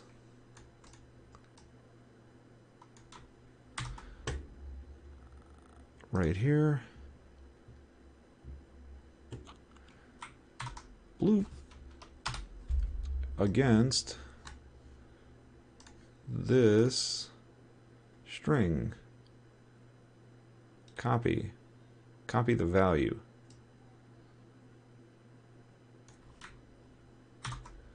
Okay, great. Let's go here. Var v equals. Oh man.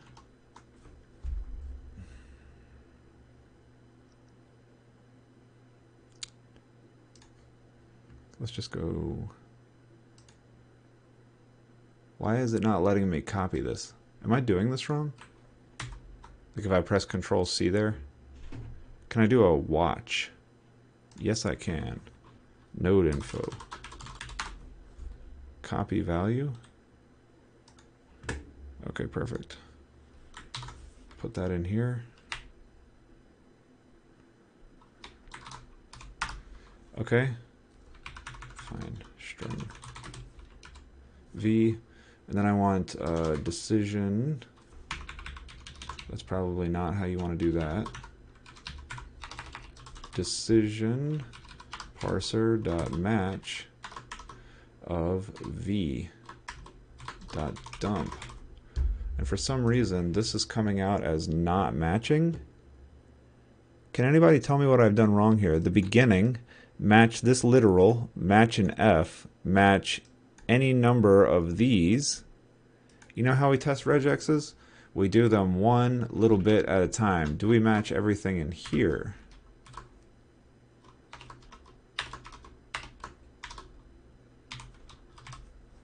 Does that match? Yes, that matches. Is that a tab? Is that what I made a mistake of? I'm really kind of confused here.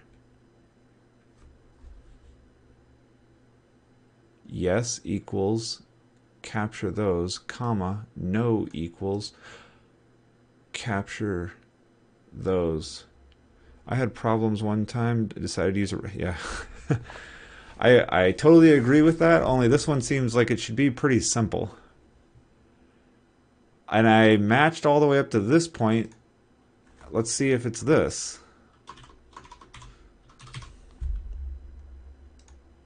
Okay, so it doesn't like this. I'm not sure how we could be mistaking this. Oh, wait. It's this. There we go. That's the whole problem.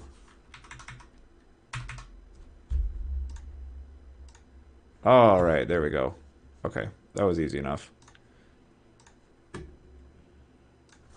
gotta have that closing bracket as a literal. Okay, great. Let's try that one more time. Stop. Go back to my decision tree test. Run the test. 50%? No. No, no, no. String to number. Debug.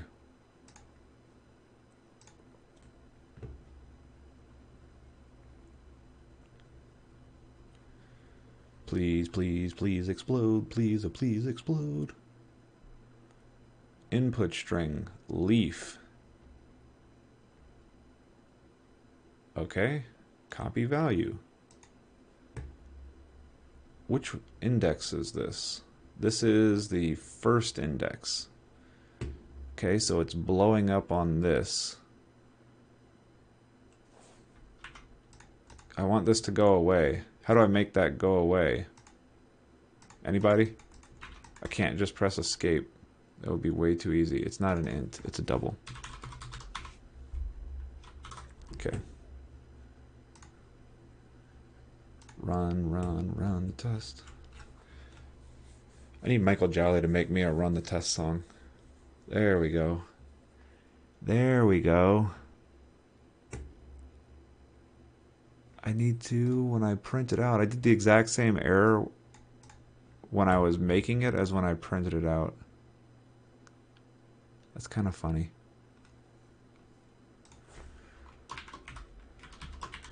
It's pretty complicated.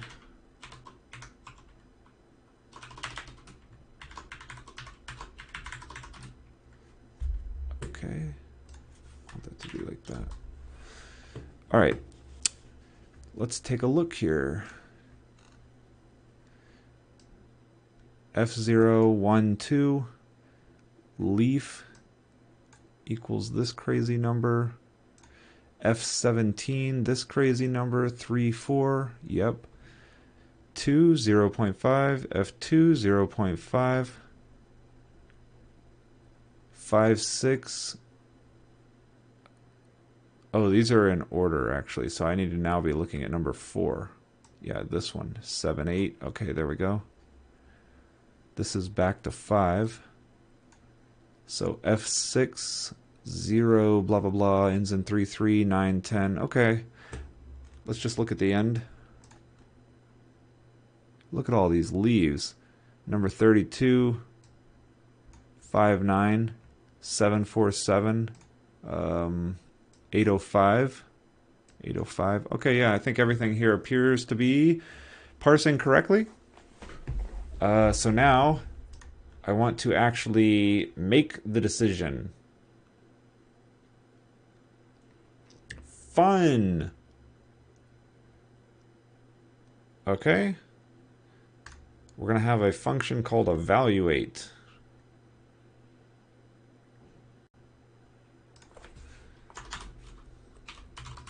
Public double evaluate. And this is going to be a double array of features. Now, what we're going to do is say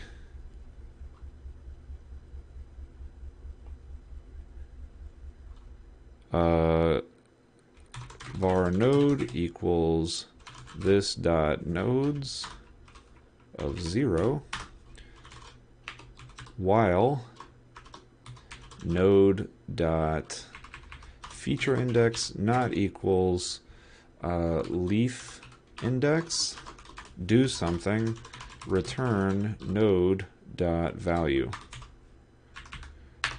Then all we're going to do, this is like literally an if then statement, if features of node.featureIndex is less than node.value, node, actually we're going to just do it like this. Int node index equals node dot true branch, node dot false branch, node equals nodes of node index. All right, that's my if statement right there. That's a whole decision tree. That's all you need to do to evaluate it. Now, what we need is an actual example. Should probably to do make this compare to the actual tree. That would be great. In fact, I think we can make this a little bit better as well by saying, by putting the index in it. Select mi and then doing $i. In the example, is there a space? No, there's not. And then we want to say I.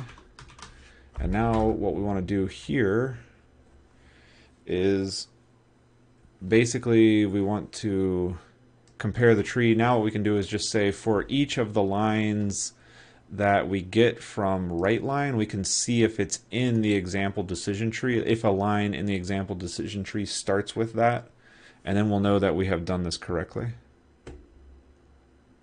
But I am not, yeah, I am just going to go ahead and do that now.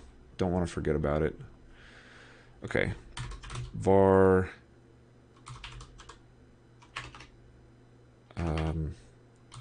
node strings equals dt.toString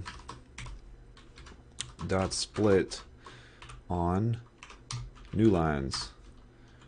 For each var in node strings. Another thing that we need to do is var example strings equals example decision tree dot split on new lines. And this is going to be extremely slow. Whatever.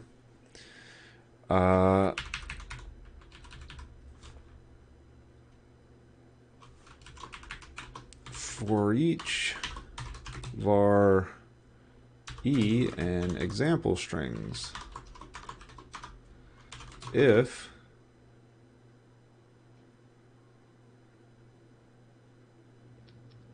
hey, thank you for the follow, Ryan Roberts, Cubs lover. It was good having a conversation with you. Go ahead and eat, man. I'll talk to you later. If e dot starts with n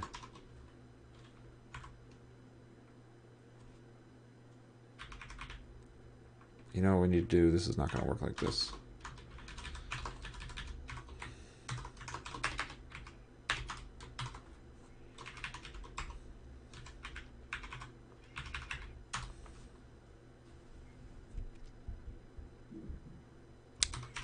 bool is cool equals false.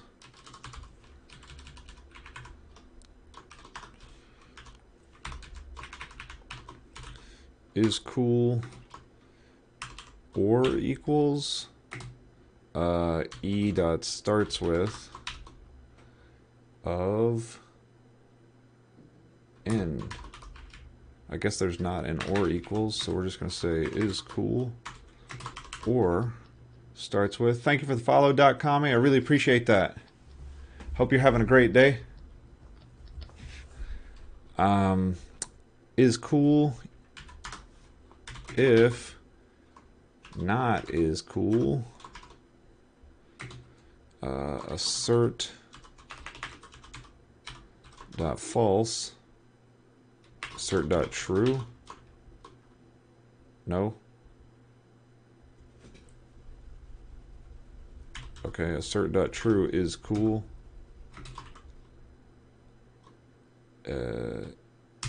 In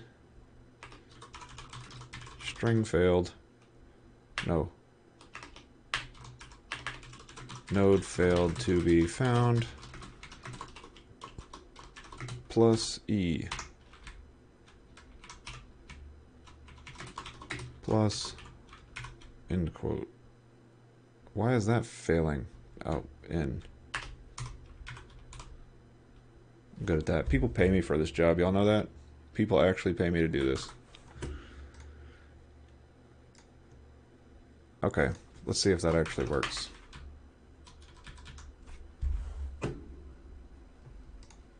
Run that test.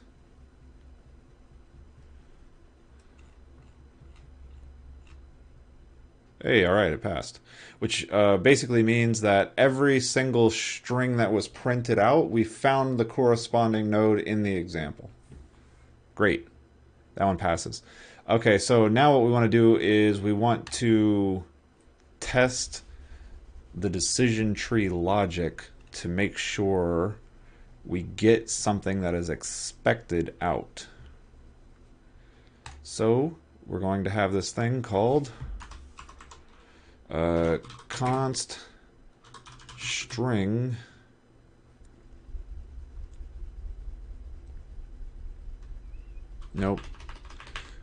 double array test values equals new double of, like, I don't know, 850. Like I said, there's a lot of features. It doesn't really matter. It's not a const. It's a static. And then what we're going to do is say,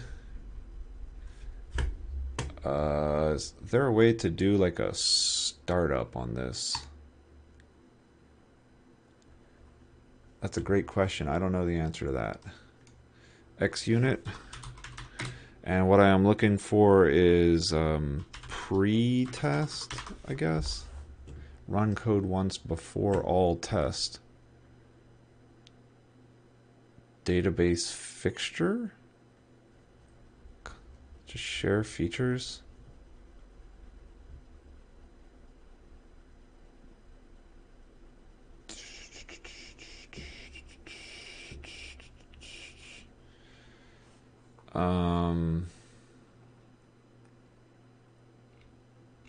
That's not super.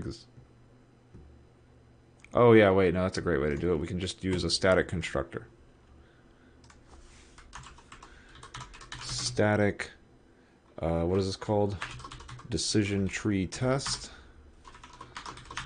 And then what we want is test values of, let's just put some, let's take a look at the example here. We need feature 0.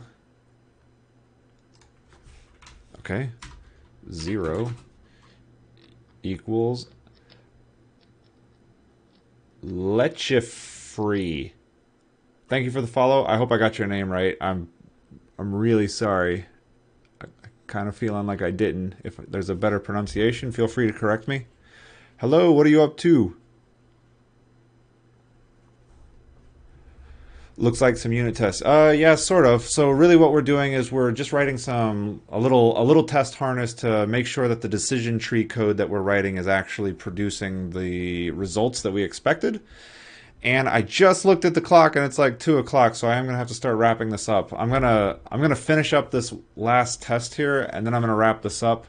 But yeah, the whole idea is we need to implement a model that was built by my data scientist. I am a data engineer at my job, and I am now responsible for taking this new model that we have no library for, no way of implementing in production, and getting it implemented in production. There was an R API that we used to do some testing for how long it takes, and it was ridiculously slow. Is like the short way of saying that. And I need it to be ridiculously fast, and so we got like, I don't know, probably 30% of the like getting it working code here. We'll finish that up tomorrow, and then by Friday I need to start grinding away on the performance aspect of it. But by tomorrow we should be able to test out how fast this is and start making some decisions about where to go. But yeah, that's what we're doing. I really appreciate you stopping by. I appreciate you dropping a line in chat also. If you have any questions, by all means ask. I'm going to just see if I can wrap this up here in about the next like 5 minutes and get going. Let's do a 0 0.5. Test values of, the next one is 17. And this one, let's do the other way, 0 0.5. Test value. You know what? Let's just do the ones we care about. Okay, for each var I in new 0, 17, 2, 6, 732. I'm literally just reading. Oh, I'm like pointing at the screen. I'm literally just reading down these right now, like F6, F732, F734, these sorts of things. If you're curious what these features are, I can't actually tell you. It doesn't really matter. They're just given to me as an array, and I need to go look up these indexes. 8, 762 again. No, 734, 762. Oh, 762. 2, 27. 27, and we'll just leave the rest undone because it doesn't really matter. And then what we want to say is test values of I equals something like 0.05.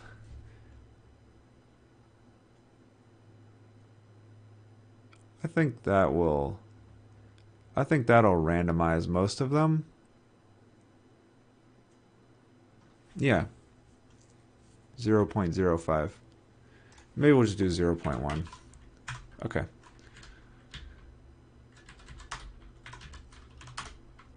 And then what we should be able to do is sort of walk through this by hand. So 0 has a value of 0.1, so this is less, so we go to 1. So this should just return this value. That's not super interesting, is it? Let's go ahead and do test values of 0 equals 1.0. Alright, so this will give us no.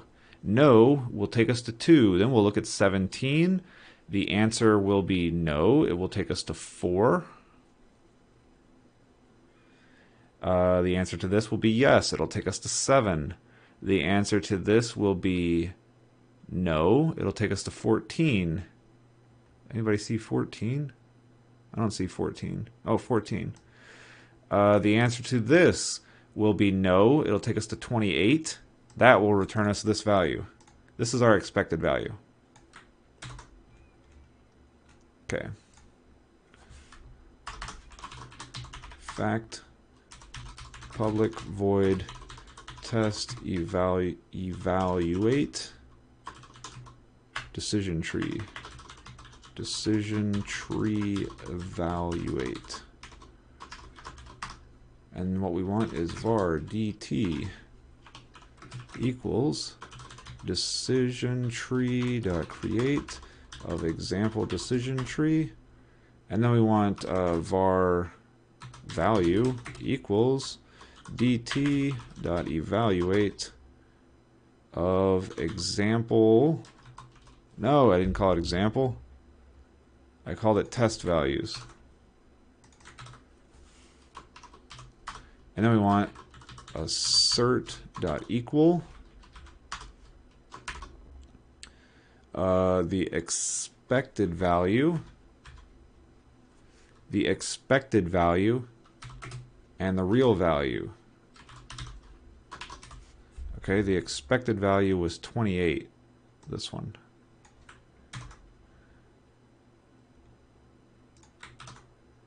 Okay. Anybody want to take any guesses whether or not this actually succeeds? I'm going to say no. Oh, all right. Who's that? Piolette, thank you so much for the follow. I really appreciate that. Failure. All right. We got a failure. Let's take a look at this one more time. Because what we ended up with was this value, which would have been 0483. 0483. It would have come up with 27. So that should be 0.1.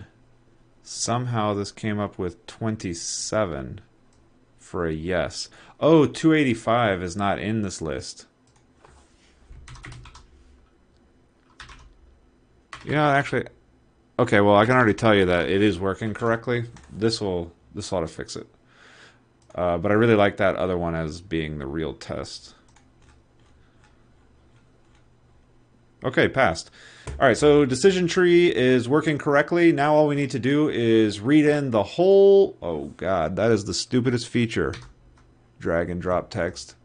Now, tomorrow we'll read in the whole file. We'll load up all of the trees, and then we'll calculate the value for all of the trees with the boosting parameters, and that will tell us the real output of this.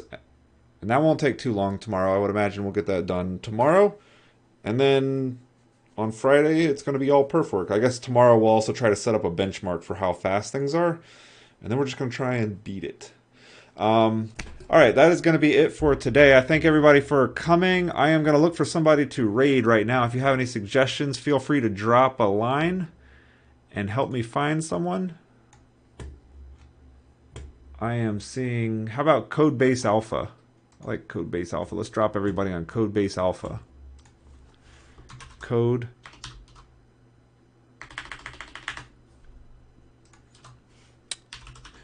Codebase Alpha. All right, when you get over there, please just drop a line in chat, say hi, and